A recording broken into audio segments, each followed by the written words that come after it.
Hello and welcome back to Be Bamsaholic. Today we will be looking after योग दर्शन. त्याला सेश्वर सांख्य सुद्धा म्हटलेले आहे. सांख्यांनी व योगदर्शनकारांनी द्वैतवाद मानला आहे. योगदर्शनकारांनी सांख्यांचे 25 तत्वे जशीच्या तशी मानलेली आहे आणि 26वे स्वतंत्र तत्व म्हणून ईश्वरला मान्य केले आहे. योगदर्शन हे सांख्य दर्शनाचेच पूरक असल्यामुळे त्याला सेश्वरवादी सांख्य सुद्धा म्हणतात. त्यानंतर योगदर्शनातही प्रकृती पुरुष यांचे अनेकत्व सांगितलेले आहे. योगदर्शनाचे प्रवर्तक पतंजली मुनी आहे, ज्यांनी योगसूत्र नावाचा ग्रंथ लिहिला आहे, ज्यामध्ये 195 सूत्रे वर्णन केले आहे 4 पार्ट्समध्ये. समाधीपाद, साधनापाद, विभूतीपाद, कैवल्यपाद. त्यानंतर योगदर्शनाचे 2 काळ सांगितले आहे. ॲज पर डॉक्टर राधाकृष्ण इसवी सन पूर्व 200 वर्ष आणि जॅकोबियांनी इसवी सन पूर्व 300 वर्ष असं सांगितलेलं आहे.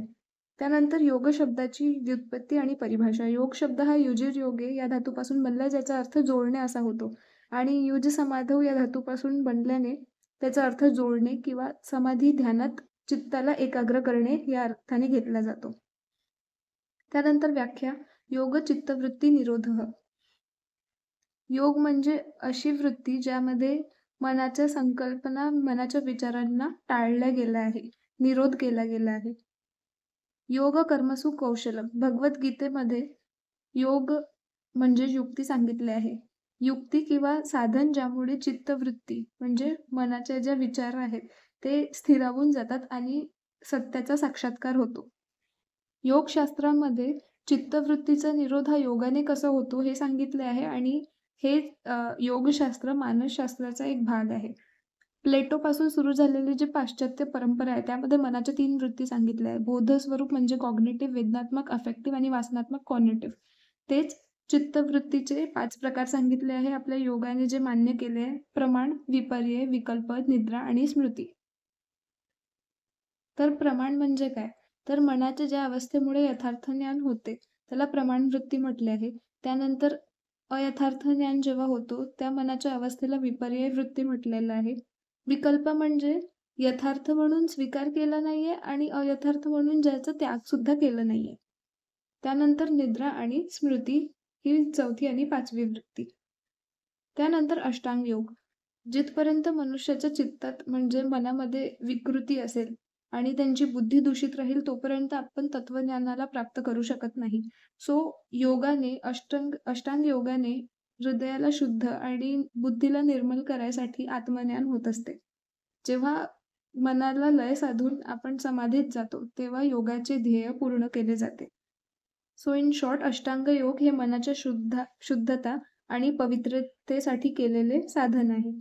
त्यामध्ये येतो यम, नियम, आसन, प्राणायाम, प्रत्याहार, धारणा, ध्यान आणि समाधी. So first M. यमचा अर्थ असतो संयम, पेशन्स. मनाला सबळ बनवण्यासाठी प्रमुख साधन म्हणजे यम. काय करू नये याबद्दलचे वर्णन आलेले आहे. अहिंसा, सत्यास्तेय, ब्रह्मचर्य, परिग्रह, यमः. म्हणजे कोणत्या गोष्टींवर संयम बाळगावे हे यांनी सांगितले आहे. अहिंसा, सत्य, अस्तेय, ब्रह्मचर्य आणि अपरिग्रह. सो अहिंसा म्हणजे प्राणी मात्रास पीडा देऊ नये, त्रास देऊ नये, हिंसा करू नये. सत्य, खोटे बोलू नये. अस्तेय म्हणजे चोरी करू नये. ब्रह्मचर्य म्हणजे इंद्रिय संयम, शुक्रधातूचे रक्षण करावे, कुठल्याही आकर्षणाला थारा देऊ नये. अपरिग्रह म्हणजे आवश्यकतेपेक्षा अधिक वस्तूंना संग्रह करू नये, जमा करू नये आणि कुठल्याही गोष्टीबद्दल आसक्ती ठेवू नये.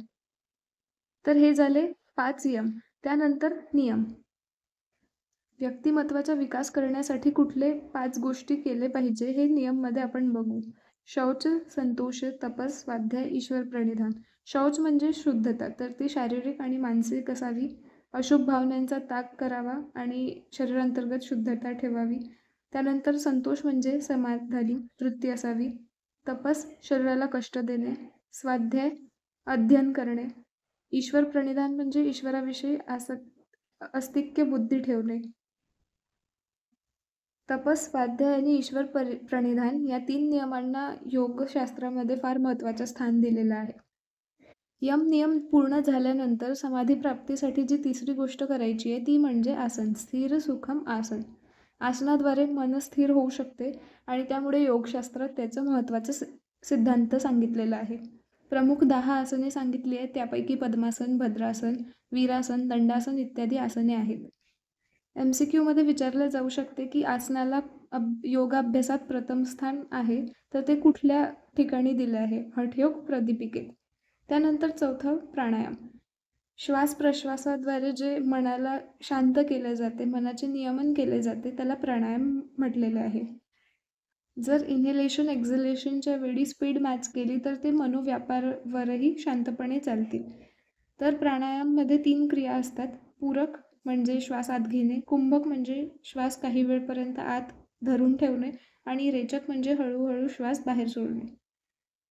त्यानंतर 5th प्रत्याहार म्हणजे इंद्रियांना त्यांच्या विषयापासून सांभाळून ठेवणे, आत रोखून ठेवणे. त्यानंतर धारणा म्हणजे मनाला एका ठिकाणी केंद्रित करू देणे, कॉन्सन्ट्रेट करणे. ध्यान म्हणजे धारणेचे दृढीकरण करणे, म्हणजे धारणेलाच concentration for long term is ध्यान. त्यानंतर समाधी. अष्टांग योगाचा शेवटचा जो अंग आहे ते समाधी आहे, ज्यामध्ये मनात काय सुरू आहे त्याचं भान राहत नाही. समाधीचे सुद्धा 2 प्रकार आहे, संप्रज्ञात आणि असंप्रज्ञात.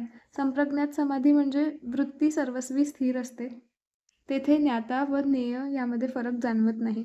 आणि असंप्रज्ञातमध्ये यात तोही फरक नाहीसा होतो, ज्ञाता आणि अज्ञेयाचा. त्यानंतर समाधी प्राप्त होऊ शकते जर संप्रज्ञाताचा अधिकाधिक अभ्यास केला तर. आणि मोक्ष म्हणजेच कैवल्याचे अनुभव हे आपल्याला समाधीच्या थ्रू होईल. सांख्यदर्शनाने आणि योगदर्शनकारांनी 3 प्रमाण मानले आहेत, ते म्हणजे प्रत्यक्ष, अनुमान आणि शब्द. हे आपण प्रमाणमध्ये बघू. तर आता योग दर्शनाची उपयोगिता आणि त्याचे महत्त्व काय ते आपण बघू. चरकांनी अष्टांग योग साधनेला नैष्टिक चिकित्सा म्हणून उल्लेख केलेला आहे. जर दुखापासून कायमची सुटका करायची असेल तर अष्टांग योगाचा वापर करावा मनुष्याने. प्राणायाम करावं, यमनियम पाळावे, त्यानंतर धारणा, ध्यान ह्या सगळ्या गोष्टी करून समाधीपर्यंत पोहोचावे. इथे प्राणायाम केल्याने किंवा अष्टांग योग दर्शनाचं पालन केल्याने कुठले लाभ होऊ शकतात हे सांगितले आहे. जसं शाखाश्रित असलेले जे दोष आहे ते कोष्ठाश्रित आणता येतात, म्हणजे शाखेतून जर ते कोष्ठात आलं की इझिली शरीराबाहेर त्यांचं निर्मूलन करता येते. त्यानंतर प्राणायामामुळे मनावर ताबा ठेवता येतो, शरीराला व मनाला उत्साह प्राप्त होतो, कुठलीही काम करायची इच्छा होते, आळस पळून जातो.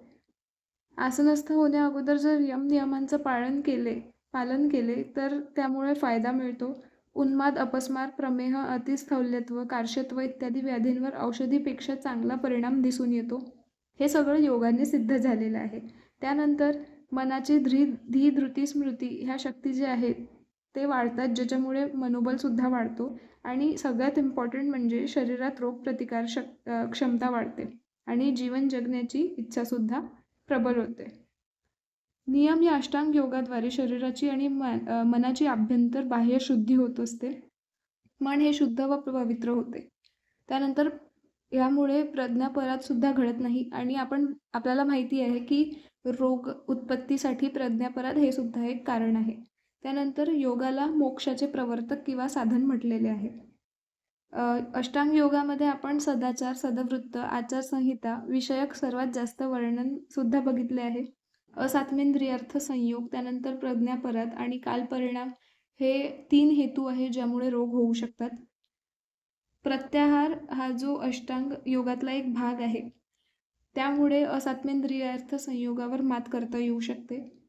जर अष्टांग योगाचा सतत अभ्यास केला तर योगी पुरुषासारखी सिद्धीसुद्धा मिळू शकते. जर कंटिन्युअसली अष्टांग साधना केली तर जीवनातून दुःख कायमचा जाऊ शकतो आणि मोक्षाची प्राप्ती होऊ शकते. त्यानंतर योग दर्शन आणि आयुर्वेदामध्ये काही सिमिलॅरिटीज आहेत, ते आपण बघू. शिक्षण पद्धती व गुरु उपदेश परंपरा सेम आहे. त्यानंतर अष्टांग योगचं जसं आपण आता वर्णन केलं त्या प्रकारे आपण अष्टांग आयुर्वेदसुद्धा वाचलेलं आहे. त्यानंतर आयुर्वेदामध्ये 4 वृत्ती सांगितल्या आहेत: मैत्री, कारुण्य, आर्तेषु प्रीती आणि उपेक्षा. योगसूत्रात सुद्धा मैत्री, करुणा, मुदिता आणि उपेक्षा ह्या गोष्टी सांगितल्या आहेत. अहिंसा म्हणजे हिंसेचा त्याग करणे हे आयुर्वेदात सुद्धा सांगितले आहे की पापकर्माचा त्याग करा. त्यानंतर सत्य, खरे बोलावे, सदवृत्तात सदवृत्त पालनात खोटे बोलू नये हे आपण आयुर्वेदात बघितले आहे.